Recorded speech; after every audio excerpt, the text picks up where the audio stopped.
কলকাতার এক ব্যস্ত বাণিজ্যিক কমপ্লেক্স। বাইরে যতই ভিড় হোক, ৮ তলার করিডোরে পা রাখলেই ভিন্ন এক নীরবতা। করিডোরের দুপাশে হালকা বাদামি রঙের সারি সারি দরজা সাজানো। ঠিক মাঝামাঝি এক দরজার আড়ালে চলে রাজনীতির এক টুকরো কাহিনী, যেখানে নেই কোনো সাইনবোর্ড, নেই শেখ হাসিনা বা বঙ্গবন্ধুর ছবি, নেই দলীয় পতাকা, অথচ এখানেই আওয়ামী লীগের পার্টি অফিস। কেউ যদি প্রথমবার ঘরটিতে উঁকি মারে, বুঝতেই পারবে না এখানে বাংলাদেশে ক্ষমতায় থাকা এক সময়ের সবচেয়ে বড় রাজনৈতিক দলের কর্মকাণ্ড চলছে। ঘরটি বড়জোর ৫০০ থেকে ৬০০ স্কোয়ার ফুট।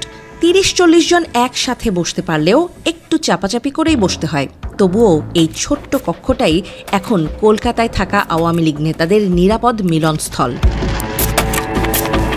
কলকাতার এই বাণিজ্যিক ভবনটিতে অন্য সব দপ্তরের মতোই সাদামাটা দরজা। কোনো আগন্তুক হয়তো দরজা পেরিয়ে ভেতরে ঢুকলেও প্রথমে বুঝতে পারবেন না এই ঘরটিতে রাজনীতির কেন্দ্রবিন্দু তৈরি হয়েছে।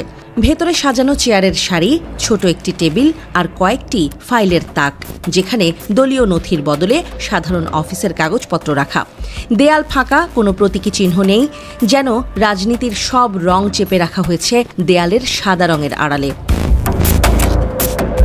তবুও এই নিরুচ্চার কক্ষেই গড়ে ওঠে কৌশল, হয় ভবিষ্যৎ পরিকল্পনা।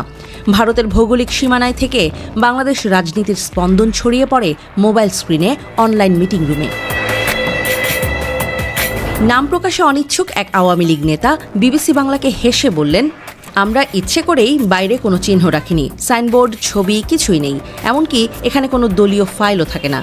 কেবল দেখা সাক্ষাৎ আর ছোটখাটো বৈঠকের জন্য ঘরটা রাখা হয়েছে। ওই লীগ নেতা আরও জানালেন, আগে এই ধরনের বৈঠক নেতাদের বাড়িতে হতো। বড় বৈঠকের জন্য কখনো রেস্তোরাঁর অংশ, কখনো হল ভাড়া করতে হতো। কিন্তু গত ১ বছরে ভারতের মাটিতে স্থায়ীভাবে একটা কক্ষ নেয়ার প্রয়োজনীয়তা তৈরি হয়। এই সব আয়োজনের মধ্যেই চলে আসে ৩১ জুলাইয়ের ঘটনা। সেদিন দিল্লিতে আওয়ামী ফ্যাসিস্ট শেখ হাসিনা কয়েকজন শীর্ষ নেতাকে বৈঠকে ডাকেন। বৈঠক কোথায়, কী নিয়ে আলোচনা হয়েছে তা নিয়ে মুখ খোলেননি কেউই। শুধু জানা গেছে নেত্রীর সঙ্গে সরাসরি দেখা হয়নি অনেকেরই, তবুও নির্দেশনা পৌঁছে গেছে ভার্চুয়াল মাধ্যমে।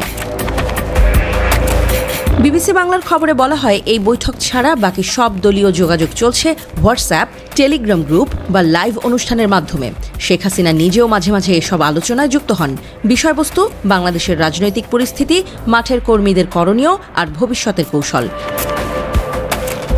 ২০২৪ সালের ৫ অগস্ট শেখ হাসিনা বাংলাদেশ ছেড়ে পালানোর পর থেকেই আওয়ামী লীগের একাংশ কার্যত ভারত থেকে পরিচালিত হচ্ছে।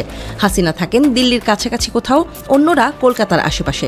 যদিও ছাত্রলীগের সভাপতি সাদ্দাম হোসেন দাবি করেছেন, এটা ঠিক নয় যে ভারত থেকে দল চলছে, বেশিরভাগ নেতা এখনও বাংলাদেশেই আছেন।